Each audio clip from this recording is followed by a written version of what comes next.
श्रीवासलक्ष्मणगुरोस्तनयं सुशीलं तत्प्राप्तसर्वनिगमान्त रहस्यबोधम् श्रीबालधन्वि कुलवारिधिचितभानुम्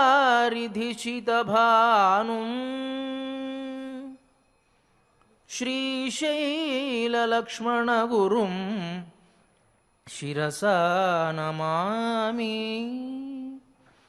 श्रीशैललक्ष्मणगुरुं शिरसा नमामि।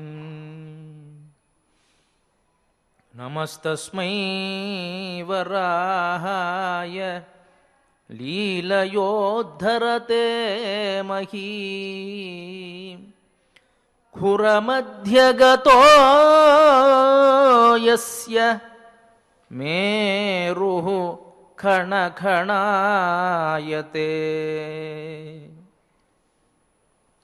ప్రియ భగవద్బంధువులారా, నెలపొడుపు చంద్రుడు ఏ విధంగా ప్రకాశిస్తూ ఉంటాడో ఆ విధంగా ఉండేటువంటి తన దంష్ట్రాగ్రంపై భూదేవిని నిలుపుకొని ఎన్నో సమస్తమైనటువంటి రహస్యాలు మనకు తెలియజేసినటువంటి వరాహస్వామి వేంచేసి ఉన్నటువంటి ఈ పవిత్రమైనటువంటి క్షేత్రంలో శ్రీనివాసుని పాదార విందాల చింత మనం ప్రతిరోజు కూడాను వరాహ పురాణ వైభవాన్ని తెలుసుకుంటూ ఉన్నాం. ఈ అవకాశాన్ని మనందరికీ కల్పించినటువంటి శ్రీ వెంకటేశ్వర భక్తి ఛానల్ వారికి ముందుగా నా కృతజ్ఞతలు తెలియజేసుకుంటూ, వరాహ పురాణంలో మనం ప్రజాపాలుడు అనేటువంటి రాజు యొక్క వృత్తాంతాన్ని చెప్పుకుంటూ ఉన్నాం. అతను అడవికి వెళ్ళాడు. అక్కడ ఉండేటువంటి మహాతపుడు అనేటువంటి ఒక గొప్ప తపస్సంపన్నుడైనటువంటి మహర్షి పాదార విందాలను ఆశ్రయించి సంసారానికి సంబంధించినటువంటి ఈ లోపాలన్నీ కూడా అధిగమించాలి అంటే ఏమి చేయాలి అనేటువంటి ఒక ఆధ్యాత్మికమైన ప్రశ్న వేశాడు. దానికి ఆ మహాతపుడు అనేటువంటి మహర్షి ఈ సంసారాన్ని దాటాలి అంటే ఆ పరమాత్మనే మనం తెప్పగా ఏర్పాటు చేసుకోవాలి, పడవలాగా ఏర్పాటు చేసుకోవాలి అని చెబుతూ, ఈ సంసారంలో ఉన్నటువంటి వారికి సహజంగానే అహంకారం ఏర్పడుతుంది. ఈ శరీరం నాది, ఈ బంధువులు నా వాళ్ళు, ఈ ధనము నాది అనేటువంటి అహంకారం మాయ వల్ల ఆవరిస్తుంది. ఈ అహంకారం అనేటువంటిది కేవలం మానవ మాతృలకే కాదు, దేవతలకు కూడా ఒకానొక సందర్భంలో సంభవించింది అని చెబుతూ, తాను సృష్టించినటువంటి దేవతలకు కూడా ఒకానొక సందర్భంలో మేము గొప్పవాళ్ళం, మేము లేకపోతే శరీరం నిలబడదు అని ఒక్కొక్కరు అహంకరించారట. మన శరీరానికి 15 మంది దేవతలు ఉంటారండి, అధిదేవతలు అంటాం.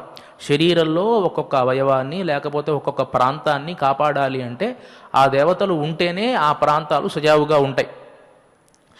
ఆ విషయాన్నే చెప్తున్నారు. అగ్ని ప్రాణ అపానశ్చ ఆకాశంచైవ ధాతవ క్షేత్రం తద్వదహంకారో భానుఃకామాదయో మయా కాష్ఠావాయుర్విష్ణుధర్మౌ శంభుశ్చేవేంద్రియార్థకా ఏతైర్ముక్తంతు తత్క్షేత్రం ముక్తావివతు సంస్థితం. అగ్ని ఉన్నాడనుకోండి, మన శరీరంలో అగ్నితత్వాన్ని కాపాడుతూ ఉంటాడు. అశ్వనీ దేవతలు ప్రాణము అపానము అనేటువంటి వాయువుల్ని కాపాడుతూ ఉంటారట. గౌరీ ఉండేటువంటి క్షేత్రం ఆమె వాక్కును కాపాడుతుందట. వినాయకుడు మన శరీరంలో ఉండేటువంటి ఆకాశాన్ని. ఇట్లా 15 మంది దేవతలు కూడాను, వివరంగా వెళ్ళడం కంటే క్లుప్తంగా చెప్పు, ఈ 15 మంది దేవతలు కూడాను మన శరీరాన్ని కాపాడుతూ ఉంటారు. వారు గనక ఆ శరీరంలో సక్రమంగా లేకపోతే వ్యాధులు లేకపోతే ఇతరమైనటువంటి బాధలు మనకి ఏర్పడతాయి. కానీ శరీరం మాత్రం నశించదు, శరీరం మాత్రం అలాగే ఉంటుంది. ఒకానొక సందర్భంలో ఈ దేవతలందరూ కూడాను మేము లేకపోతే శరీరం పడిపోతుంది అని చెప్పి ఒక్కొక్కరు కూడాను ఆ శరీరం నుంచి బయటికి రావడం ప్రారంభించారు. మేము లేకపోతే చూసారా శరీరం పడిపోతుంది, కాబట్టి నేను చాలా గొప్ప దేవతను, నన్ను ఆరాధించండి అని చెప్పి ఒకళ్ళనొకళ్ళు పోట్లాడుకోవడం ప్రారంభించారు. ఒక్కొక్కరు శరీరం నుంచి బయటకు వస్తూ ఉన్నారు. ఎవరు బయటికి వచ్చినా శరీరం మాత్రం పడిపోవాలా, అట్లానే ఉంది శరీరం. అప్పుడు వారికి ఆశ్చర్యం వేసింది. ఇట్లా శరీరం ఇంత దృఢంగా ఉంది అంటే కారణం మేము కదా, ఇంతకాలం మేమే అనుకుంటూ ఉన్నామే అని ఆశ్చర్యపోయి ఆ పరమాత్మను ప్రార్థించడం ప్రారంభించారు. అయ్యా, మాకంతా కూడా ఏదో బలం ఉంది అని మేము అనుకున్నాము, ఏదో శక్తులు ఉన్నాయని మేము అనుకున్నాము, కానీ సూత్రప్రాయంగా మా అందరిలో కూడాను అంతర్యామిగా నీవే ఉండి నువ్వు మమ్మల్ని నడిపిస్తున్నావు అనేటువంటి విషయాన్ని మేము తెలుసుకోలేకపోయాము. దయచేసి మా ఈ అపరాధాన్ని పిల్లలు చేసినటువంటి తప్పులలాగా భావించి మా స్థానాలను మాకు ఇవ్వాల్సింది. ఎందుకంటే పూర్వస్థానాలు ఏవైతే ఉంటాయో వచ్చేసారు కదా బయటికి, ఇప్పుడు మళ్ళీ ఆ స్థానాల్లోనే మమ్మల్ని ఉంచాల్సింది అని చెప్పి ప్రాధేయపడ్డారు ఆ దేవతలంతా కూడా. ప్రాధేయపడితే అందరికీ కూడాను మళ్ళీ అదే స్థానాల్ని ఆ పరమాత్మ ఇచ్చి, మీకు మళ్ళీ రెండవ రూపాన్ని కూడా ఇస్తున్నాను, 2 రూపాలు ఇస్తాను. ఒక రూపం నిరాకారమైనటువంటి రూపం, ఒక రూపం ఆకారమైనటువంటి రూపం. చంద్రుడు ఉన్నాడు అనుకోండి, మన శరీరంలో ఒక రకంగా నిరాకారంగా ఉంటాడు, ఆకాశంలో చంద్రుడిలా భాషిస్తూ ఉన్నాడు. అగ్ని ఉన్నాడు అనుకోండి, మన శరీరంలో నిరాకారంగా ఉంటాడు, బయట అగ్నిలా జాజ్వల్యమానంగా ప్రకాశిస్తూ ఉంటాడు. ఇట్లా ఒక్కొక్కరికి కూడాను ఒక్కొక్క 2 రూపాలుగా నేను ఇస్తూ ఉన్నాను అని చెప్పి వరాన్ని ఇచ్చినట్లుగా మనకు వరాహ పురాణంలో తెలుస్తూ ఉన్నది. ఆ వృత్తాంతాన్ని మహాతపుడు అనేటువంటి మహర్షి ఈ ప్రజాపాలుడికి చెప్తున్నాడు. అహంకారం అనేటువంటిది పనికిరాదు మహారాజా. కాబట్టి అహంకారము లేనటువంటి భక్తి నీకు ఉండాలి. ఆ భక్తి కనుక నీకున్నట్లయితే ఈ సంసారాన్ని ఎవరైనా సరే ఏ విధంగా అయినా సరే దాటవచ్చు అనేటువంటి విషయాన్ని ఆ మహాతపుడు తెలియజేశాడు. మనకు ఉపనిషత్తుల్లో కూడా కేన ఉపనిషత్తు అని ఒకటి ఉందండి, సామవేదంలో ఉంటుంది. కేన అంటే ఎవని చేత అని దాని అర్థం. ఎవని చేత ఈ సృష్టి జరుగుతోందో, లయమవుతోందో, పాలింపబడుతోందో అని దాని అర్థం అనుకోండి. ఆ ఉపనిషత్తులో కూడాను ఈ వృత్తాంతమే వస్తుంది. ఒకనొక సందర్భంలో దేవతలంతా కూడాను దానవుల్ని జయించి మేమే జయించాము, మాకే పరాక్రమం ఉంది అని అనుకుంటూ ఉంటారు. ఆ సందర్భంలో వీరికి గుణపాఠం నేర్పించాలి అని పరమాత్మ ఒక రూపంలో వచ్చి అక్కడ ఒక్కసారి తళుక్కుమని వెళ్ళిపోతాడు. ఇంద్రుడికి అనుమానం వస్తుంది, ఎవరు ఈయన ఇంత జాజ్వల్యమానంగా ప్రకాశిస్తూ ఉన్నాడే, ఈయన గురించి తెలుసుకుని రండి అని చెప్పి అగ్నిని వాయువుని పంపించాడు. ఆ తత్వం దగ్గరికి వీళ్ళు వెళ్ళాడు. వెళ్ళి ఎవరు నీవు అని అడిగారు. అడిగితే వెంటనే ఆమెంది కదా, మీరెవరో చెప్పండి అని అంది ఆసక్తి. అనగానే నేను అగ్నిని, దాహక శక్తి కలిగినటువంటి వాడిని, దేన్నైనా సరే క్షణప్రాయంగా మండించేటువంటి తత్వం నాకు ఉంది అని అన్నాడు ఆయన. ఓహో అలాగా అని చెప్పి ఒక గడ్డిని ముందు పెట్టి, గడ్డి పరకను, దీన్ని మండించగలవా అంది. అయ్యో ఇది ఒక లెక్క, నాకు ఎన్నో పెద్ద పెద్ద ప్రపంచాలనే తగలబెట్టేటువంటి శక్తి నాకుంది, ఇది ఒక లెక్క అన్నాడు. తగలబెట్టడానికి ప్రయత్నం చేశాడు, ఏమీ లాభంలా. తన శక్తి అంతా కూడగట్టుకున్నాడు, ఏమీ లాభంలా. సరే, ఈ లోపల వాయువు వచ్చాడు. ఆయన ప్రశ్న వేశాడు, నువ్వెవరు అని అడిగాడు. ఆవిడ నువ్వెవరు అని అడిగింది వాయువుని. దేన్నైనా సరే ఎగరగొట్టగలిగేటువంటి శక్తి నాకుంది అన్నాడు. సరే, ఎగరగొట్టి చూపించు ఈ గడ్డి పరకని అంది. ఎగరగొట్టలేకపోయాడు. చివరికి ఇంద్రుడే వచ్చి ఆ దేవతను ప్రార్థించి ఆ తత్వాన్ని తెలుసుకుని, ఓహో ఇది పరమాత్మతత్వం ఇలాంటిది, మన అందరిలో కూడాను, జీవులందరిలో కూడాను అంతర్యామిగా ఉండి నడిపేటువంటి పదార్థం పరమాత్మ, ఆయనే ఇలా మనకు ప్రత్యక్షమయ్యాడు అని తెలుసుకున్నాడు. కాబట్టి దేవతలందరూ కూడా ఇంద్రుణ్ణి ప్రధాన దేవతగా చేసుకున్నారట. అది కేనోపనిషత్తులో వచ్చేటువంటి ఒక వృత్తాంతం. కాబట్టి ఆ కేనోపనిషత్తులో ఉన్న వృత్తాంతాన్ని పౌరాణికంగా మనకిక్కడ మహాతపుడు అనేటువంటి మహర్షి భక్తి అనేటువంటి దానికి ఏమాత్రము కూడా అహంకారము పనికిరాదు, అహంకారం అనేటువంటిది భక్తిలో ఉండకూడదు అని చెబుతూ మిగతా విషయాన్నంతటినీ కూడా ఇంకో ప్రశ్న వేశాడు మహారాజు గారు. సరే, మేము మణి నుంచి ఉద్భవించామన్నారు కదా, మిగతా రాజులంతా కూడాను ఉద్భవించారా అని ప్రశ్న వేస్తే ఒక్కొక్కరి గురించి కూడాను ఆయన మణి నుంచి పుట్టినటువంటి ఒక్కొక్క రాజు గురించి మొత్తం 15 మంది అనుకున్నాం కదా, 15 మందిలో ఇతను ఒక రాజు, మిగతా 14 మంది గురించి కూడాను వివరంగా తెలియజేయడం జరిగింది. ఇదంతా అయిన తర్వాత మళ్ళీ భూదేవి వరాహస్వామిని ప్రశ్న వేసింది. ఓ వరాహస్వామి, కథం ఆరాధ్యసేదేవ భక్తిమద్భి నరైర్విభో స్త్రీభిర్వా సర్వమేతన్మే శంసత్వం భూతభావన. మళ్ళీ అదే ప్రశ్న వేసింది వరాహస్వామిని భూదేవి కూడా.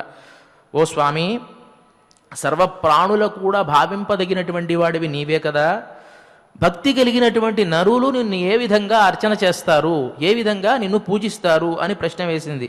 అప్పుడు చెప్తాడు కదా వరాహస్వామి, భవసాధ్యోస్మ్యహం దేవి నవిత్తై న జపైరహం సాధ్యస్తథాపి భక్తానాం కాయక్లేశం వదామితే. నేను భక్తికి మాత్రమే సులభుడను, నా విత్తై ద్రవ్యం వల్ల సంతోషపడేటువంటి వాడిని కాను, జపాదులతో సంతోషపడేటువంటి వాడిని కాను, లేకపోతే ఇతర సాధనాల వల్ల సంతోషపడేటువంటి వాడిని కాను. కానీ అది కూడా యోగాలుగా నేను చెప్పడం వల్ల వాటి గురించి కూడా వివరిస్తాను. ఇక్కడ చాలా అద్భుతమైనటువంటి విషయాన్ని ఆయన చెప్పారు. భక్తికి మాత్రమే లొంగుతాను, ఇక దేనికి కూడాను నేను లొంగను. మరి భక్తి అంటే ఏమిటండి? వ్యాధస్యాచరణం ధ్రువస్య చ వయో విద్యా గజేంద్రస్య కా జాతిః కా విదురస్య మర్కటపతేః కావాశవర్యాః పునః కుబ్జాయాః కమనీయ రూపమధికం కింతత్సుధాంనోధనం భక్త్యా తుష్యతి కేవలైర్నచ గుణైః అని శాస్త్రం చెబుతుంది. వ్యాధస్యాచరణం, గుహుడు ఏమి అనుష్ఠానం చేశారండి? పొద్దునే లేచి ఆయన చక్కగా స్నానం చేసి బొట్టు పెట్టుకొని వచ్చి ఏదైనా ఆయన నామ సంకీర్తనం చేశాడా? ఏమీ చేయలేదే. కానీ గుహుడంటే రామచంద్రమూర్తికి అంత ఇష్టం. వ్యాధస్యాచరణం ధ్రువస్య చ వయః, ధ్రువుడేం గొప్పవాడా? తపస్సు చేశాడు. ఏదైనా జ్ఞానం ఉన్నదా? చిన్న పిల్లవాడు. దేనికోసం తపస్సు చేశాడు? కేవలం తన తండ్రి తొడ మీద తాను కూర్చోవాలి. చాలా తుచ్చమైనటువంటి కోరిక. ఏమి అమాయకుడు, ఏమీ లేదు. తపస్సు ఎన్నో సంవత్సరాలు చేశాడు. ఆయన అడిగినటువంటి వరం ఏమిటంటే, నా తండ్రి తొడ మీద నేను కూర్చోవాలి స్వామి అని అడిగాడు.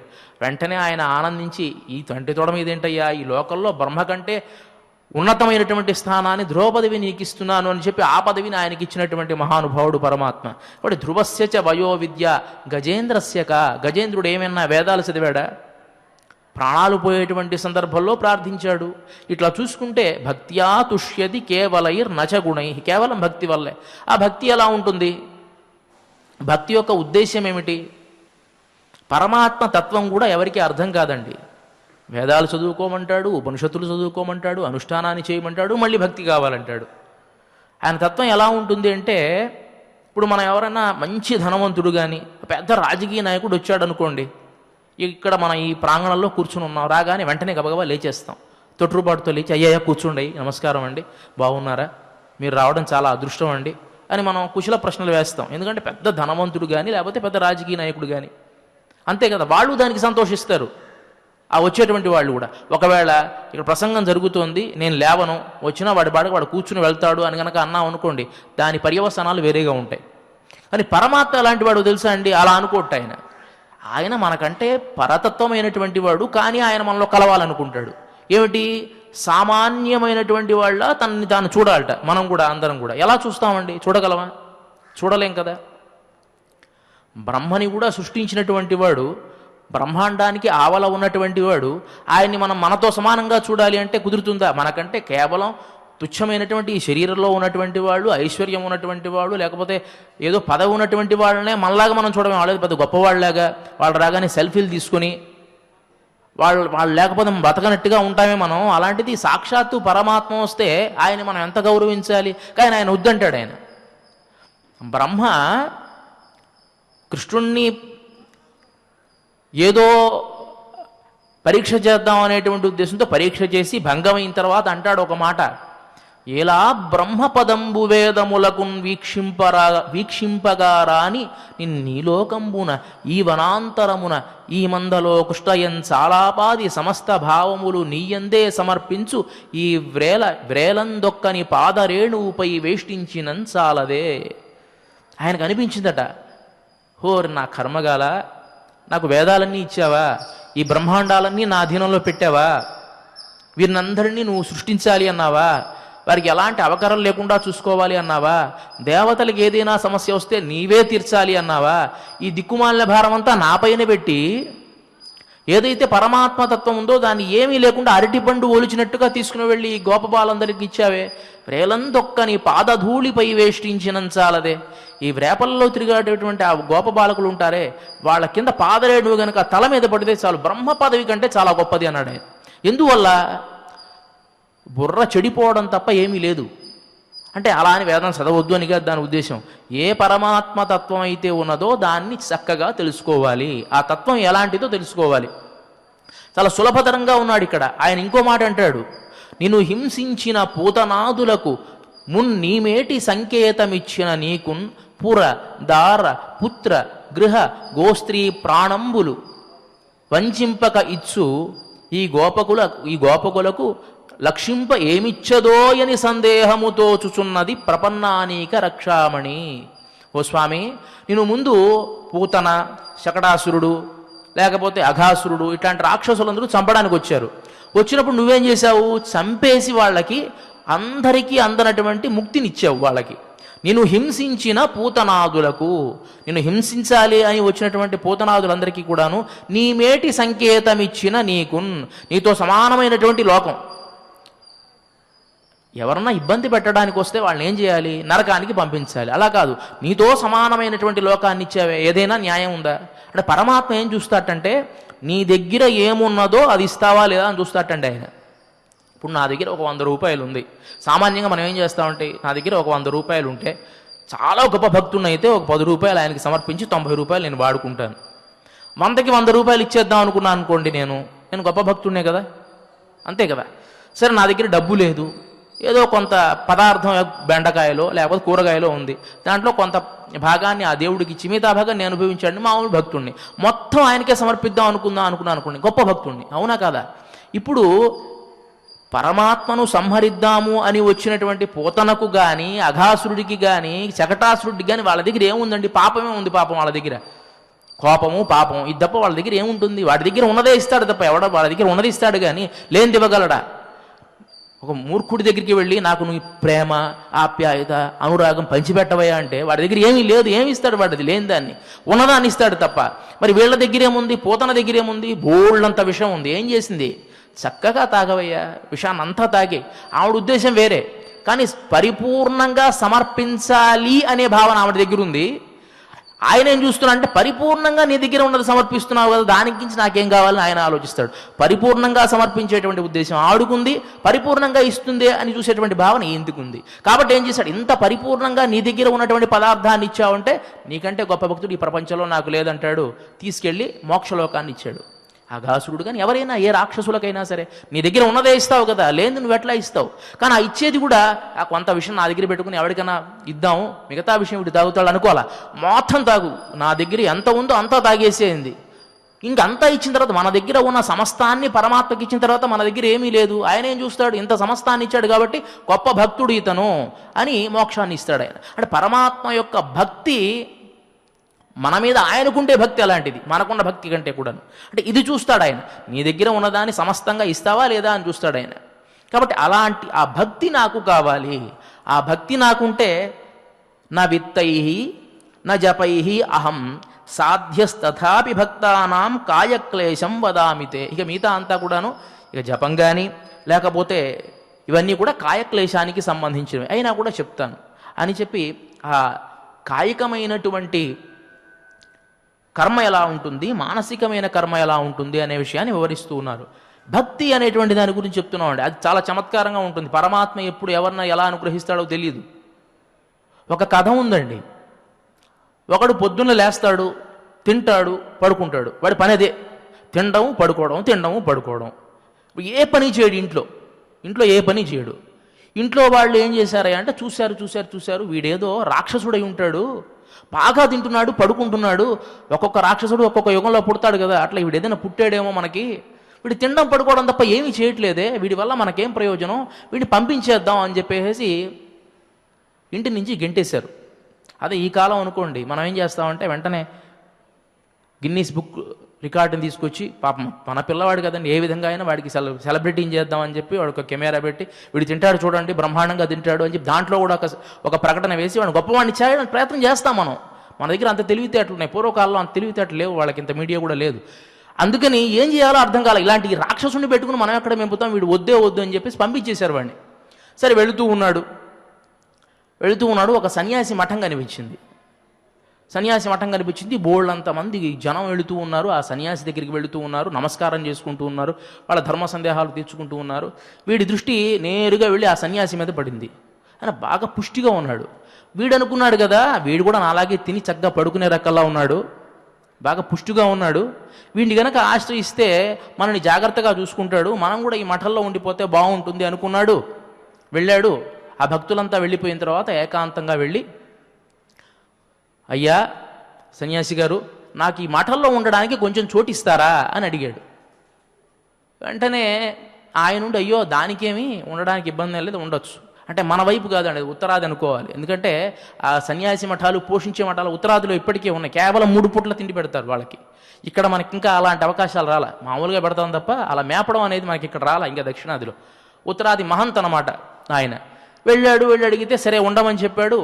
ఇక్కడ వెంటనే వాడికి భయం వేసింది. 3 పూట్ల తిండి పెడతాడంటే పని ఏదన్నా చెప్తాడేమో, అది మనం చేయలేం కదా, కాబట్టి అవి అనుమానం కూడా తీర్చేసుకుందాం అని చెప్పి ఏమయ్య పని ఏదైనా చేయాలా స్వామి అని అడిగాడు. అబ్బే అదేం లేదయ్యా, నువ్వు తింటే చాలు, తిని పడుకుంటే చాలు. కానీ ఒకవేళ నేను కనుక మఠంలో లేని సందర్భంలో ఒక్కొక్కసారి దేవుడికి అట్లా చేయి చూపిస్తే చాలు అన్నాడు ఆయన. సరే ఇంకా వీడికి కావాల్సింది ఏమిటి, వీడు కూడా ఏదో అన్నాసురుల్లాగా ఎప్పుడు అన్నం తినడమే కదా, 3 పూట్ల తినడం పడుకోవడం. సరే స్వామి ఇంత అద్భుతమైనటువంటి కార్యాన్ని తనకు అప్పచెప్పాడు కాబట్టి ఆ సన్యాసి కూడా ఆనందం కలిగింది. సరే ఇదేదో బాగుంది అనుకున్నాడు, ఆ ఆశ్రమంలో చేరాడు. చక్కగా 3 పూట్ల తినడం పడుకోవడం బాగుంది. కాలం గడుస్తూ ఉంది. ఈ లోపల ఏకాదశి వచ్చింది. ఏకాదశి రాగానే ఏకాదశికి దేవుడికి ఏమీ లేదు, మహంతుకి ఏమీ లేదు, మఠంలో ఉన్న వాళ్ళకి ఏమీ లేదు, ఏం పదార్థం వండాల. వీడా తినకపోతే ఉండలేడు.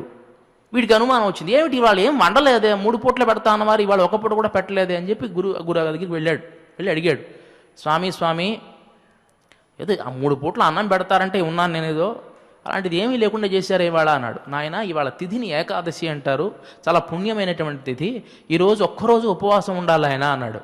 ఓరి నీ దుంప, ఉపవాసం ఎక్కడ ఉంటాను నేను, నా వల్ల కాదుకే కదా, నేను ఇంటి నుంచి వచ్చేసింది కాబట్టి నా వల్ల కాదు స్వామి, ఇవాళ ఏకాదశి ఉపవాసం ఉన్నానంటే ద్వాదశికి నేను ఉండను, నా పరిస్థితి అలాంటిది, కాబట్టి దయచేసి నాకు మాత్రం ఎగ్జామ్షన్ ఇప్పించండి అన్నాడు ఆయన. ప్రాధేయపడ్డాడు, కాళ్ళ పడ్డాడు. సరే చూస్తే వీడి పరిస్థితి చచ్చిపోయేట్టున్నాడు, అన్నం కనుక దొరకపోతే చచ్చిపోయేట్టున్నాడు. సరే ఏం చేయాలో అర్థం కాక ఆయన ఏం చేశారంటే కొంత పదార్థాన్ని, అంటే వండినటువంటి పదార్థం కాదు, రొట్టెలకు సంబంధించి కొంచెం గోధుమ పిండిని బాగా తింటాడు కాబట్టి ఇచ్చి, నది ఒడ్డున వెళ్ళి చేసుకో, ఎవరికి కనిపించకుండా, ఏకాదశి కాబట్టి అక్కడ చేసుకో, అక్కడ తిను నువ్వు అని చెప్పి ఆ గోధుమ పిండి కావలసినటువంటి పదార్థాలంతా కూడా ఇచ్చి అక్కడ వండుకో అని చెప్పి పంపించాడు. సరే వెళ్ళాడు, అంతా వండుకున్నాడు. కానీ ఈ మహంతు ఒక చిన్న విషయం చెప్పాడు, నాయన తింటే తిన్నావు, రాముడికి ఒక్కసారి నివేదన చేసి తినవయ్యా అన్నాడు. సరే గురువుగారు చెప్పారు కదా అని చెప్పి అన్నాడు. వండాడు, చక్కగా వండాడు, అంతా వండేసేసి రాముడిని రాముడిని పిలవాలి కదా, మరి నివేదన పెట్టాలంటే వీడికి మంత్రం రాదు, తంత్ర ఆకార పుష్టి నైవేద్య నష్టి ఏమీ రాదు పాపం, పొట్టబొడిస్తే అక్షరం ముక్క, తినడం పడుకోవడం తప్ప. ఇక ప్రారంభించాడు వీడి పాట. ఆ పాట ఏదో అరణ్య రోధంలా ఉంది, గార్ధపస్వరం వేసుకుని రామా రావయ్య, ఈ పదార్థం నేను వండాను రావయ్య, ఇది వీడి పాట. ఎంత పిలిచినా రావట్లా. ఈయనకి అనుమానం కలిగింది. రోజు కూడా పంచభక్ష పరమాణాలతో ఆ మహంతు యొక్క మఠంలో రాముడికి పెట్టడం అలవాటు కదా, చక్కగా ప్రతిరోజు ఒక తీపి పదార్థం, ఒక పులుపు పదార్థం, షడ్రసోపేతమైనటువంటి పదార్థాలంతా పెట్టడం అలవాటు కదా. అలా తిని బాగా ఆనందంలో ఉన్నాడేమో, ఈ చూస్తేనేమో ఏదో రొట్టెకి కాల్చి పెట్టాను నేను, ఇది తినడానికి వస్తాడో రాడో అని చెప్పి అన్నాడు. మళ్ళీ గుర్తు చేశాడు, రామా ఇవాళ ఏకాదశి, ఏదో అక్కడ దొరుకుతుంది అనుకుంటున్నావేమో, అది ఈ కాలిపోయిన రొట్టె కూడా అక్కడ దొరకదు నీకు, కాబట్టి రావయ్యా అని ప్రార్థించాడు. వీడి ప్రార్థన ఇదనమాట. కాసేపు అయిన తర్వాత 2 వ్యక్తులు వచ్చారు, ఒక ఆడ ఒక మగ. వీడికి అనుమానం కలిగింది, గురువుగారు రాముడికి పెట్టమన్నారు కానీ మధ్యలో ఈవిడెవరు కొత్తగా, నేనేదో ఒక ఇద్దరికి సరిపడా తెచ్చుకున్నాను, ఇప్పుడు ఇద్దరికి నేను పెట్టాలా, ఒకడికి పెట్టొచ్చు కానీ ఇద్దరికి పెట్టాలంటే అంత కష్టం, వీడికి తిండి లేకపోతే బతకలేడు. సరే ఏం చేశాడు అంటే వెంటనే అడిగాడు, అనుమానం ఎప్పుడు మనసులో దాచుకోడిన, ఎవరు ఈవిడ కొత్తగా ఉందే, మా గురువుగారు ఒకడికి పెట్టమని చెప్పారు, నువ్వు ఇంకోళ్ళు ఎవరో తీసుకొచ్చావే అన్నాడు. అనగానే ఈవిని సీత అంటారు నాయన, నా ధర్మపత్ని, ఈవిడ లేనిదే నేనేది ముట్టను, ఆవిడ చేతిలోనే నేను ఏదైనా పదార్థాన్ని స్వీకరిస్తాను. జనకజాకర పవిత్రితమౌ అంటాడు త్యాగరాజస్వామి. అంటే ఆయన ఆ సీతాదేవి తన చేతితో తీసి ఇచ్చింది మాత్రమే, ఆవిడ చేతితో పవిత్రమైనటువంటి పదార్థాన్ని మాత్రమే తీసుకుంటాడు ఆయన. కాబట్టి ఆవిడ లేకపోతే నేను తినలేనయ్యా, కాబట్టి ఆవిడ నాతో పాటు ఉండాల్సిందే అన్నాడు. సరే చచ్చింది గొర్రె, ఏం చేయాలి, తీసుకున్న పదార్థం ఇద్దరికి వండుకున్నాడు. సరే రాముడికి పెట్టాలి, సీతమ్మకి పెట్టాలి, ఈ మిగిలి తెస్తుందే ఉన్నది కాస్త అనుకుని తిట్టుకుంటూ ఏం చేయాలో అర్థం కాక, నీకు నమస్కారం నాయన, ఇక నాకు మిగిలేదేదో నేను తినాలి అని అన్నాడు. సరే వాళ్ళిద్దరూ ఆ పదార్థాన్ని తీసుకున్నారు. తీసుకున్న తర్వాత మిగిలింది ఏదో కొంచెం తిన్నాడు, అరకొరగా పాపం, మనసులో బాధ, కడుపులో ఆకలి. సరే అయిపోయింది, ఆ ఏకాదశి అట్లా గడిచిపోయింది. సరే కొంతకాలం అయింది, మళ్ళీ ఏకాదశి వచ్చింది. ఏకాదశి రాగానే గురువుగారిని మళ్ళీ అడిగాడు, గురువుగారు మీరేదో రాముడు అంటారు కానీ మళ్ళీ ఇంకెవరినైనా వేసుకొస్తున్నాడు ఆయన, కష్టం అండి, 3కి సరిపడా ఇవ్వండి పదార్థం, 3కి సరిపడా తీసుకుని వండుకుంటాను అక్కడ అన్నాడు. సరే సంతోషం, 3కి సరిపడా పదార్థం ఇచ్చారు. వెళ్ళాడు, ఆ నది ఒడ్డున కూర్చున్నాడు, 3కి సరిపడా పదార్థాన్ని వండాడు. మళ్ళీ ఇదే పాట, రామా రావయ్య సీతారామా ఎందుకు సీత వచ్చింది కదా మళ్ళీ, సీతారామా రావయ్యా, నీకు మళ్ళీ అక్కడ ఆహారం దొరకదయ్యా, ఏకాదశి అయ్యా, కాబట్టి ఇది పెట్టేవాడు నీకు దొరకడయ్యా అని ప్రారంభించాడు. సరే వచ్చాడు మళ్ళీ. ఈసారి ఏం చేశాడండి ఈయన, లక్ష్మణుని తీసుకొచ్చాడు. హోరని దుంపదేగా, నువ్వు ఇద్దరు అనుకుంటే మళ్ళీ మూడో వాడిని తీసుకొచ్చావు, ముగ్గురికి సరిపడా నేను తీసుకొచ్చాను పదార్థాన్ని, ఇంకోడిని తీసుకొచ్చావే నువ్వు అనుకుని తిట్టుకుంటూ ఏం చేస్తాడు, ఈయనెవరయ్యా కొత్త వ్యక్తి అన్నాడు ఆయన కడుపులో తిట్టుకుంటూ. వెంటనే ఈయన లక్ష్మణుడు అంటారు, ఈయన నా తమ్ముడండి, ఈయన లేకపోతే నేనేమి చేయలేను, ఈయన చాలా కష్టపడ్డాడు నా కోసం, కాబట్టి నాతో పాటు తీసుకొచ్చాను అన్నాడు. సరే ఏం చేస్తాడు, సరే ముగ్గురికి సరిపడా పదార్థాన్ని వండాడు, సరే వాళ్ళకి ఇచ్చాడు, నమస్కారం పెట్టి మిగిలింది తిన్నాడు. ఈసారి అరకడుపే. ఈయన చూస్తే ఒక్కొక్కసారి ఒక్కొక్కరిని తీసుకొస్తున్నాడు అనుకుని తిట్టుకుంటూ ఉన్నాడు. సరే అయిపోయింది. మళ్ళీ ఏకాదశి వచ్చింది. ఈసారి ఏం చేశాడంటే రాముడికి, లక్ష్మణుడికి, సీతమ్మవారికి, ఆయనకి సరిపడా పదార్థం ఎంత ఉంటుందో అంత తీసుకున్నాడు, రొట్టెలు వండుకుందామని చెప్పి. మళ్ళీ వెళ్ళాడు, వండుకున్నాడు ఆయన.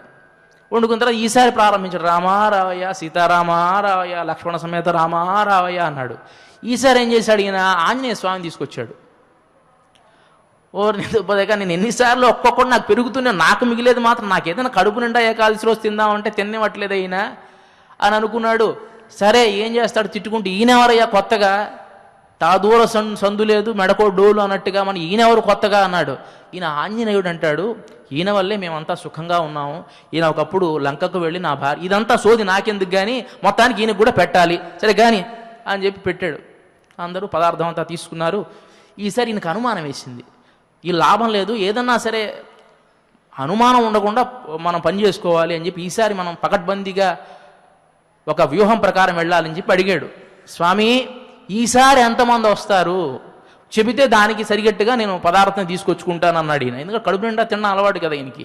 అనేటప్పటికీ ఆయన ఒక చిరునవ్వు నవ్వి వెళ్ళిపోయాడు. ఆయన ఈ నవ్వేంటో ఈయనకేం అర్థం కావట్లా. అయిపోయింది, వెళ్ళిపోయింది. మళ్ళీ ఏకాదశి వచ్చింది. గురువు గారిని అడిగాడు, అయ్యా మీరేదో రాముడు అంటారు, ఆయన సీత అంటాడు, మళ్ళీ లక్ష్మణుడు అంటారు, ఆంజనేయ స్వామి అంటారు, ఏందేందో ఎవరో వస్తున్నారు, నాకు ఆ కడుపు నిండడం లేదు, కాబట్టి ఈసారి అట్లా కాదు, నాకు ఒక బస్తా గోధుమ పిండి, ఇంత ఉప్పు, ఇంత పంచదార, ఈయన మొత్తం అడిగాడు. ఆయన ఒక వస్తువులంతా సామానంతా తీసుకున్నాడు, బయలుదేరి వెళ్ళాడు. వెళితే ఇప్పుడు ఇంక వండే అంత ఓపిక లేదు, ఈ పదార్థం అంతా వండాలంటే ఒకడెక్కడ చేస్తారు, బద్ధకస్తుడు కదా, మనం చెప్పాం కదా, ఆయన వల్ల కాదు, ఏది చేసుకోవడం, ఆయన కడుపుకు తీసుకుందామని చూస్తే ఒక్కొక్కళ్ళుగా ఆయన వస్తున్నాడు, తింటున్నాడు. ఈయన ఈ లాభం లేదని చెప్పి కూర్చున్నాడు. ఎంతమంది వస్తారో అప్పుడే చూసి మనం ఇది చేద్దామని చెప్పి పదార్థం తయారు చేద్దామని. గురువు గారికి అనుమానం వచ్చింది, మహంతికి, ఏమిటి వీడు ఇంత తీసుకెళ్ళాడే, తింటాడు తిండిపోతూ కాదంటలేదు కానీ ఇంత తింటాడా వీడు రాక్షసుడా, లేకపోతే అక్కడి నుంచి వచ్చిన తర్వాత తినడం బాగా పెరిగింది వీడికి, ఏంటో తెలుసుకుందాం అని చెప్పి ఈ మహంతి కూడా వెంట వచ్చాడు. దూరంగా ఉండి చూస్తూ ఉన్నాడు. ఆ నదీ తీరంలో ఈ పదార్థాన్ని అంతా పెట్టుకున్నాడు. ఈసారి వండకుండా ఏం చేశాడంటే మళ్ళీ ఈ కీర్తన పాడడం ప్రారంభించాడు. అద్భుతమైన త్యాగరాజ కీర్తన, రామా రావయ్య, సీతారామా రావయ్య, లక్ష్మణ సమేత రామా రావయ్య, ఆంజనేయ సమేత రామా రావయ్య, నీకు ఈ పదార్థం తీసుకొచ్చానయ్యా, తీసుకోవయ్యా అని ప్రారంభించాడు. సరే ఈసారి రాముడు, లక్ష్మణుడు, సీత, భరతుడు, శత్రుఘ్నుడు, ఆంజనేయుడు, సుగ్రీవుడు, విభీషణుడు వచ్చి బెటాలియన్ అంతా దిగింది ఇక్కడ. ఓరి ఏదో 5 స్టార్ హోటల్ అనుకుంటున్నారా ఏమిటి విచిత్రం. కాకపోతే ఏకాదశి వాళ్ళు పెట్టకపోవడం నా ప్రారంధానికి వచ్చింది, పెట్టచ్చు కదా ఏదో కడుపు నిండా, పెట్టకుండా నిన్ను మాడుస్తారు, నువ్వేమో ఎక్కడికి వస్తున్నావు ఎక్కడికి అని అనుకుని ఇంకా చెప్పాడు సీతమ్మవారితమ్మ, నాకు ఓపిక లేదు, మీరందరికీ చేయాలంటే నాకు అంత శక్తి సామర్థ్యాలు లేవు, మీరే చేసుకోండి అని నమస్కారం పెట్టి ఒక నిర్ణయానికి వచ్చాడు. ఇవాళ మనకేమీ మిగలదు, రోజు కనీసం ఇంతనా మిగిల్చేవాళ్ళు, ఇక్కడ చూస్తే ఆ హనుమంతుడు చూస్తే ఎంతున్నాడు, ఆ సుగ్రీవుడు ఎంతున్నాడు, ఆ విభీషణుడు ఏమో రాక్షసుడు అంతున్నాడు, వీళ్ళంతా తింటే మిగిలి తెచ్చేదా ఇదేదన్నా, మనకొద్దు నమస్కారం పెట్టేసి వెళ్ళాడు. ఒక చెట్టు దగ్గర కూర్చుని చింతగా ఇవాళ మనకు కడుపు ఏమీ లేదు అని నమస్కారం పెట్టుకుని కళ్ళు మూసుకుని కూర్చున్నాడు. సీతమ్మవారు చక్కగా వంటంతా తయారు చేసింది, ఆంజనేయ స్వామి సహాయం చేశాడు. ఆ పదార్థాన్ని తీసుకుని వచ్చి ఈ భక్తుడి దగ్గరికి వచ్చారు. వచ్చిన ఆయన కళ్ళు తెరు అంది అమ్మ. అనేటప్పటికీ ఆయనకు ఆశ్చర్యం వేసింది. తిను నాయన అంది. నాకెందుకమ్మా ఇదంతా, మీరు వండుకున్నారు కదా మీరే తినండి అంటున్నాడు. ఈయన ఏదో మాట్లాడుతూ ఉన్నాడు. దూరంగా మహంతి ఇదంతా చూస్తున్నాడు. చూసినవాడు పరిగెత్తుకుంటూ వచ్చాడు. ఏంటి వీడికి పిచ్చేదన్నా పట్టిందా, ఎవరితో మాట్లాడుతున్నాడు ఏమిటి అని ప్రశ్నిస్తే ఇతను అంటున్నాడు కదా, అదిగో సీత అమ్మవారు ఏదో పదార్థం చేసి తీసుకొచ్చారు, నాకు ఇస్తానంటున్నారు, నేను వద్దులే అంటున్నాను, మీకు కనిపించలేదా అంటాడు. నాకెక్కడ కనిపించిందిరా, అక్కడ ఆ పిండి అలాగే ఉంది, ఆ ఉప్పు అలాగే ఉంది, అన్నీ అక్కడ అలాగే ఉన్నాయి, నీకెవరు కనిపిస్తున్నారా అంటాడు. ఈయన లేదు నాకు కనిపిస్తున్నారే అని చెప్పి వెంటనే రాముడు అడిగాడు, ఓ రామా ఇదేంటి విచిత్రం, నాకు కనిపిస్తున్నావు ఈయనకి కనిపించట్లేదేమిటి, నాకు మాత్రమే కనిపిస్తున్నావే అని అంటే, అప్పుడు భగవంతుడు అంటాడు కదా, ఆయన నీ గురువు ఉన్నాడే అన్ని వేదాలు అధ్యయనం చేశాడు, మంచి పాండిత్యం కలిగినటువంటి వాడు, మంచి తెలివితేటలు ఉన్నటువంటి వాడు, ఎవరైనా వస్తే పరవాదులు వాళ్ళని తన తర్కంతో ఓడించగలిగినటువంటి సామర్థ్యం ఉన్నటువంటి వాడు, ఇంత తెలివి కలిగినటువంటి వాడు ఆయన. నువ్వా తెలివి తక్కువ వాడివి, నీకేమీ తెలియదు, అమాయకత్వం తప్ప, కాబట్టి నీకు కనిపిస్తాను. భక్తిలో సరళత అనేటువంటిది ఒకటి ఉండాలి, ఆ సరళత అనేటువంటిది నీ దగ్గరే ఉంది. నాకు ఎవరైనా నన్ను తోటివాడిగా చూస్తే నాకు చాలా ఇష్టం. భగవంతుడు పరాత్పరుడు నా ఈ 14 భువన భాండాలు ఏలేటువంటి వాడు, హాహా అక్కడ ఉంటాడు అని చూస్తే నాకు ఇష్టం ఉండదు.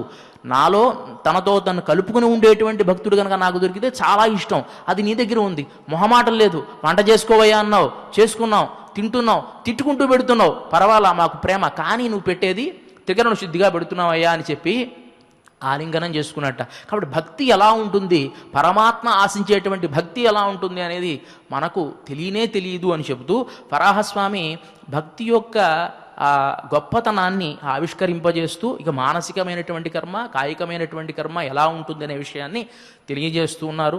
మిగతా విషయాన్నంతటినీ కూడాను మనం రేపటి రోజున ప్రసంగంలో తెలుసుకుందాం. ఇవాల్టి పురాణానికి సంబంధించినటువంటి శ్లోకాలు ముందుగా మనం పారాయణ చేస్తాం. ముందుగా నేను ఉచ్చరిస్తాను, తర్వాత నాతో పాటు మీరంతా కూడా ఉచ్చరించండి. మహాతపా ఉవాచ అదిత్రేతాసు రాజానః మణిజాయే ప్రకీర్తితాః కథయిష్యామి తాన్ రాజన్ యత్ర జాతోసి పార్థివ యోసౌ సుప్రభనామాసీద్ సత్వం రాజన్ కృతే యుగే జాతోసి నామ్నా విఖ్యాతః ప్రజాపాలేతి శోభనః శేషాస్త్రేతాయుగే రాజన్ భవిష్యంతి మహాబలాః యోదీప్తతేజ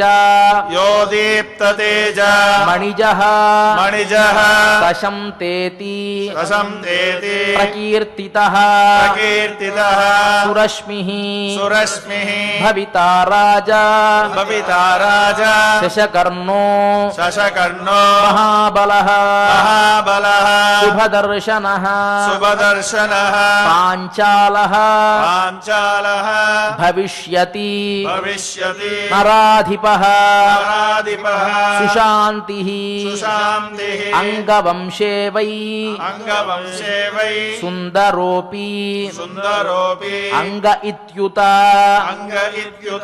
సుందశ్చ ముచుకుందో భూత్ సుద్యుమ్నః సుర ఏవ చ సుమనాః సోమదత్తస్తు శుభః సంవరణో భవత్ సుశీలః వరదానస్తు సుఖదో సుపతిః భవత్ శంభుః సేనాపతిః అభూత్ కాంతః దశరథ స్మృతః సోమోభూత్ జనకో రాజా शनको राजा एते त्रेतायुगे नृप सर्वे भूमिं इमां राजन् भुक्त्वा ते वसुधाधिपाः इष्ट्वा च विविधैर्यज्ञैः दिवं प्राप्यन्ति असंशयम् इति श्रीवराहपुराणे भगवच्छास्त्रे షట్త్రింశోధ్యాయః ఈ సుముఖుడు అనేటువంటి మహాతపుడు అనేటువంటి రాజు యొక్క వృత్తాంతాన్ని చెప్పుకుంటున్నాం కదా. ఆ రాజుతో పాటు ఇంకెవరెవరైతే తరువాత యుగాల్లో జన్మిస్తారో ఆ మణి నుంచి ఉద్భవించినటువంటి వారు వారి వృత్తాంతాన్ని అంతటినీ కూడాను ఒక్కొక్కరు ఒక్కొక్క యుగంలో ఒక్కొక్క పేరుతో పుట్టారు అని చెబుతూ దశరథు కాంతుడు అనేటువంటి వాడు దశరథుడిగాను, తర్వాత సుందుడు అనేటువంటి వాడు ముచుకుందుడిగాను, తర్వాత సోముడు అనేటువంటి వాడు జనకుడిగాను త్రేతాయుగంలో జన్మిస్తారు అనేటువంటి వృత్తాంతాన్ని చెప్పడమే ఈ శ్లోకం యొక్క ఈ స్తోత్రం యొక్క సారాంశము. ఇక ఇవాటి రోజున దేవకృత రుద్రస్తోత్రం చాలా అద్భుతమైనటువంటి ప్రమాణభూతమైనటువంటి స్తోత్రం. ఈ స్తోత్రాన్ని అనుసంధిస్తే మనకుండేటువంటి ఏవైనా ఇబ్బందులు ఉంటే ఆటంకాలు తొలగిపోతాయి అని పురాణ వచనం. దేవతలందరూ కూడా శివుని గురించి స్తోత్రం చేసినటువంటి స్తుతి. నేను ముందుగా ఉచ్చారణ చేస్తాను, మీరు ఉచ్చరించండి. ఎవరైతే ఎస్వీబీసీ ప్రసార మాధ్యమాల ద్వారా ఈ కార్యక్రమాన్ని వీక్షిస్తారో వాళ్ళు కూడా నిమీలిత నేత్రులై భగవంతుని పాదార విందాలను వారి మనస్సులో లగ్నం చేసుకుంటూ ఉచ్చరించండి.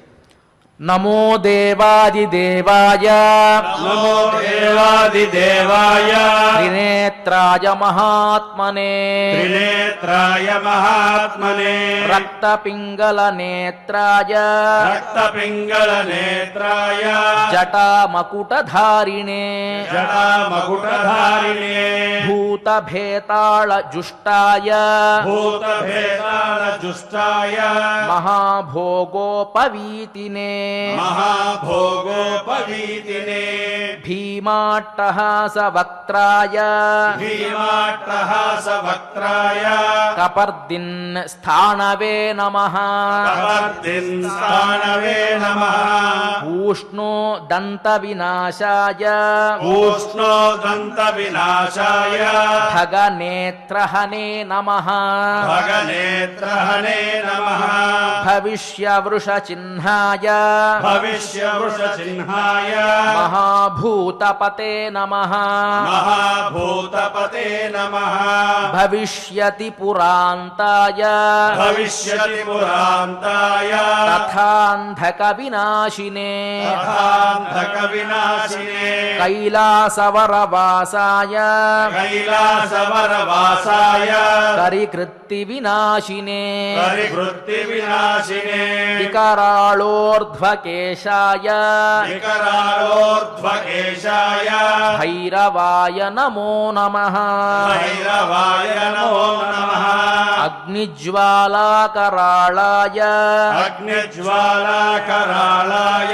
శశిమౌళికృతే నమః శశిమౌళికృతే నమః భవిష్యకృత కాపాలి భవిష్యకృత కాపాలి వ్రతాయ పరమేష్ఠినే వ్రతాయ పరమేష్ఠినే తథా దారువనధ్వంస తథా దారువనధ్వంస కారిణే తిగ్మశూలినే కారిణే దిగ్మశూలినే కృతకంకణ భోగీంద్ర కృతకంకణ భోగీంద్ర నీలకంఠ త్రిశూలినే నీలకంఠ త్రిశూలినే ప్రచండ దండహస్తాయ ప్రచండ దండహస్తాయ వడవాగ్నిముఖాయ చ వడవాగ్నిముఖాయ చ వేదాంత వేద్యాయ నమో వేదాంత వేద్యాయ నమో యజ్ఞమూర్తే నమో నమః యజ్ఞమూర్తే నమో నమః దక్షయజ్ఞ వినాశాయ దక్షయజ్ఞ వినాశాయ नाशाय जगद्गर्भकराय च जगद्भर्भकराय च विश्वेश्वराय देवाय विश्वेश्वराय देवाय शिवशम्भुभवाय च शिवशम्भुभवाय च कपर्दिने कराळाय कपर्दिने कराळाय महादेवाय ते नमः महादेवाय ते नमः एवं देवैः एवं देवैः स्तुतः शम्भुः सुतशम्भुः उग्रधन्वा सनातनः उग्रधन्वसनातनः उवाच देवदेवोऽहम् उवाच देवदेवोऽहम् यत्करोमि तदुच्यताम् यत्करोमि तदुच्यताम् देवा ऊचुः देवाऊचुः वेदशास्त्राणि विज्ञानम् वेदशास्त्राणि विज्ञानम् देहि नो भवमाचिरम् देहि नो भवमाचिरम् यज्ञम् सरह्यम् यज्ञम् सरह्यम् नो यदि नो यदि तुष्टोऽसि नः प्रभो तुष्टोऽसि नः प्रभो महादेव उवाच महादेव उवाच भवन्तः पशवः सर्वे भवन्तः पशवः सर्वे भवन्तु सहिता इति भवन्तु सहिता इति अहं पतिर्वो भवताम् अहम् पतिर्वो भवता ततो मोक्ष्यमवाप्स्यथ ततो मोक्षमवाप्स्यथ तथेति देवाः तथेति देवाः तं प्राहुः तं प्राहुः ततः पशुपतिर्भवत् ततः पशुपतिर्भवत् इति श्रीवराहपुराणे इति श्रीवराहपुराणे भगवच्छास्त्रे भगवच्छास्त्रे त्रयस्त्रिंशोऽध्यायः त्रयस्त्रिंशोऽध्यायः దేవతల యొక్క జ్ఞానాన్ని అపహరించినటువంటి పరమేశ్వరుడి దగ్గరికి వెళ్ళి అందరూ కూడా ప్రార్థిస్తే మళ్ళీ వారి వారి జ్ఞానాన్ని వారికి ఇచ్చినట్లుగా ఈ స్తోత్రం ద్వారా తెలుస్తుంది. మరి ఇవాల్టి రోజున మనం విన్నటువంటి తెలుసుకున్నటువంటి ఈ పారాయణ యొక్క ఫలితాన్నంతటినీ కూడాను ఆ భగవంతుని పాదారవిందాల చింత ఉంచుతూ క్షమాప్రార్థన దగ్గర నుంచి మంగళం వరకు కూడాను మనమందరం కలిసి పారాయణ చేద్దాం. అథ క్షమాప్రార్థనా యదక్షరపదభ్రష్టం మాత్రాహీనం చ యద్భవేత్ తత్సర్వం క్షమ్యతాం దేవ నారాయణ నమోऽस्तुతే. అథ భగవత్సమర్పణం కాయేన వాచా మనసేంద్రియైర్వా బుద్ధ్యాత్మనా వా ప్రకృతే స్వభావాత్ కరోమి యద్యత్ సకలం పరస్మై నారాయణాయేతి సమర్పయామి. అథ మంగళం శ్రియః కాంతాయ కళ్యాణ నిధయే నిధయేర్థినాం శ్రీవేంకట నివాసాయ శ్రీనివాసాయ మంగళం.